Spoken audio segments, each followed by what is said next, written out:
Hello friends, welcome back. This is Mohammad Alim and you watching financial concepts. तो आज हम बात करने वाले हैं एक बिल्कुल ही नए टॉपिक के बारे में जो काफ़ी कंफ्यूजिंग भी है, जो बेसिकली लोगों को समझ में नहीं आता है।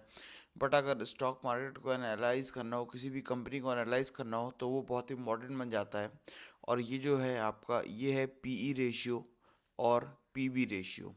तो चलिए आज दोनों के टॉपिक को हम एकदम बेसिक से स्क्रैच समझेंगे। चलिए स्टार्ट करते हैं, ठीक है। सबसे पहला आता है हमारा PE ratio. PE ratio actual में होता क्या है, पहले इसका फुल फॉर्म देख लेते हैं। पीई का मतलब होता है यहाँ पे प्राइस टू अर्निंग्स रेशियो, ठीक है। Price to earnings ratio. अब इसका मतलब समझते हैं होता क्या है। देखिए, इसका मतलब सिर्फ बेसिकली ये होता है कि कंपनी में जो भी प्राइस चल रहा है, मतलब कंपनी का जो भी प्राइस चल रहा है मार्केट में, यानी कि जो उसका शेयर प्राइस है, उसके कंपैरिजन में कंपनी ने कितनी अर्निंग्स करी। अब इससे होगा क्या, ये क्यों निकाला जाता है। देखिए, ये इसलिए निकाला जाता है ताकि ये पता लगाया जा सके कंपनी लोगों के बीच में कितनी फेमस है, या फिर लोग इस कंपनी के शेयर प्राइस पे कितना पैसा देना चाह रहे हैं। देखो, इसे आसान भाषा में समझाता हूँ। फॉर एग्जांपल, कंपनी की कोई एक कंपनी है, let's say Reliance industries limited. उसका शेयर चल रहा है 1,000 रुपए का, ठीक है। अब ये 1,000 रुपए का शेयर तो चल रहा है, और इस कंपनी की अर्निंग्स, यानी कि अर्निंग्स का मतलब हम प्रॉफिट ले लेते हैं, और इजी करने के लिए इस कंपनी का प्रॉफिट जो है वो चल रहा है कितना। मान लीजिए 10,000 करोड़ की ये प्रॉफिट कमाती है, ठीक है।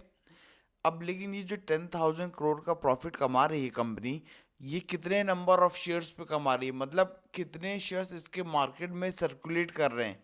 तो हम मान के चलते हैं कि इन टोटल 2 लाख शेयर्स इसके मार्केट में सर्कुलेट कर रहे हैं। तो अब ये देखो आप कि पर शेयर के हिसाब से कितना प्रॉफिट निकला। तो 10,000 करोड़ जितना टोटल प्रॉफिट था, डिवाइडेड बाई पर शेयर इसकी कितने मार्केट में है, 2 लाख। तो यहाँ पे जो इसका निकल के आएगा शेयर पर अर्निंग्स निकल के आएगी, ये कितनी निकल के आएगी, 10,000 करोड़ डिवाइड बाई 2 लाख। मान लेते हैं यहाँ पे कितनी निकल के आई, आपकी 20 रुपये पर शेयर निकल के आई, ठीक है। तो ये जो 20 रुपये पर शेयर निकला, इसका ये क्या निकला, ईपीएस, अर्निंग्स पर शेयर, ठीक है। अब हमें यहाँ पे क्या करना है, ये देखो जो भी इसकी करंट में मार्केट प्राइस चल रही थी, यानी कितनी चल रही थी रिलायंस इंडस्ट्रीज की, अभी हमने देखा 1,000 रुपये चल रही थी। तो ये 1,000 रुपये को डिवाइड करेंगे हम कि पर शेयर प्राइस क्या चल रहा है, पर शेयर अर्निंग्स कितनी हुई। पर शेयर तो अर्निंग 20 हो रही है। तो अब यहाँ पे हमारा पीई रेशियो निकलेगा, वो कितना निकलेगा, 50 का। इसका मतलब फाइनली ये हुआ कि जो पब्लिक है ना, वो सिर्फ 50 गुना ज़्यादा देने को तैयार है। यानी कि इसका एक्चुअल में अर्निंग्स आ रही है 20, बट पब्लिक कितना देने को तैयार है, 50 गुना। यानी कि इसका जो मार्केट में जो हाइप है इस रिलायंस इंडस्ट्रीज का, वो 50 टाइम्स मोर है।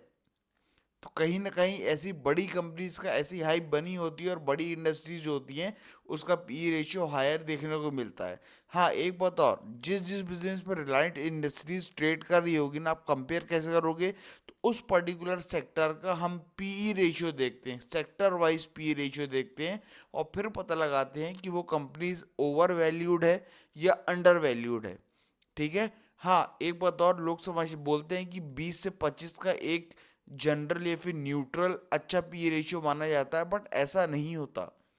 ये कंपनी टू कंपनी और सेक्टर टू सेक्टर डिफर करता है। वो हम किसी और वीडियो में जब हम डिस्कस करेंगे डिटेल में पी रेशियो के बारे में, तब हम बताएंगे वो होता क्या है। तो आई होप आपको पी रेशियो यहाँ पे क्लियर हो गया होगा। नेक्स्ट हम बात करते हैं पीबी रेशियो के बारे में। पीबी रेशियो का फुल फॉर्म होता है price to book ratio, price to book value ratio. अब यहाँ पे प्राइस का और कुछ मतलब नहीं, बल्कि जो भी कंपनी की शेयर प्राइस मार्केट में चल रही है वही होती है यहाँ पे, ठीक है। बुक वैल्यू का मतलब जरूर आपको समझने वाला है। बुक वैल्यू का मतलब और कुछ नहीं, जितने भी आपके कंपनी के पास असेट्स हैं माइनस कंपनी की जितनी भी लाइबिलिटीज है। असेट्स का मतलब क्या होता है, एग्जांपल देके बताता हूँ। जैसे कंपनी के पास जितने भी फर्नीचर है, प्लस बिल्डिंग है, प्लस गोल्ड है, इन सबको मिला दो टोटल वैल्यू ऑफ असेट्स निकल आती है। लाइबिलिटीज का मतलब होता है कंपनी को कितने लोन वगैरह ये सब पेमेंट करनी है। तो इन दोनों को जब माइनस कर दो, जो नेट वैल्यू निकलती है उसे हम बोलते हैं क्या, बुक वैल्यू, ठीक है। अब ये कैलकुलेट कैसे होता है, ये भी कैसे कैलकुलेट होता है, देखिए यहाँ पे लिखा हुआ है मार्केट प्राइस, जो भी शेयर प्राइस चल रही है कंपनी की, डिवाइडेड बाई जो भी बुक वैल्यू पर शेयर है कंपनी का। बुक वैल्यू पर शेयर का मतलब क्या होता है ये समझ लेते हैं हम। देखिए, मान लो कंपनी की यहाँ पे 1,000 करोड़ के असेट्स हैं और मान लो 500 करोड़ की लाइबिलिटी पे ऑफ करनी है उनको, तो नेट एसेट कितने निकले, 500 करोड़। ठीक है। अब कंपनी के मार्केट में शेयर कितने हैं, मान लो कंपनी के मार्केट में शेयर हैं 100, तो यहाँ पे कंपनी की जो बुक वैल्यू निकलेगी ना, कितनी निकली, 5 रुपए पर शेयर। ठीक है, 5 रुपए पर शेयर निकली।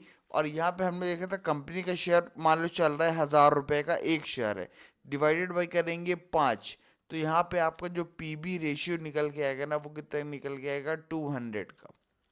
बात समझ में आ रही है। तो ये जो 200 का शेयर निकला, ये बेसिकली क्या कहलाएगा आपका, ये कहलाएगा आपका पीवी रेशियो। तो अब जितना हाई पीवी रेशियो होगा उतनी कंपनी अच्छी मानी जाएगी, कि ऐसा बोल सकते हैं, ऐसा नहीं बोलना है।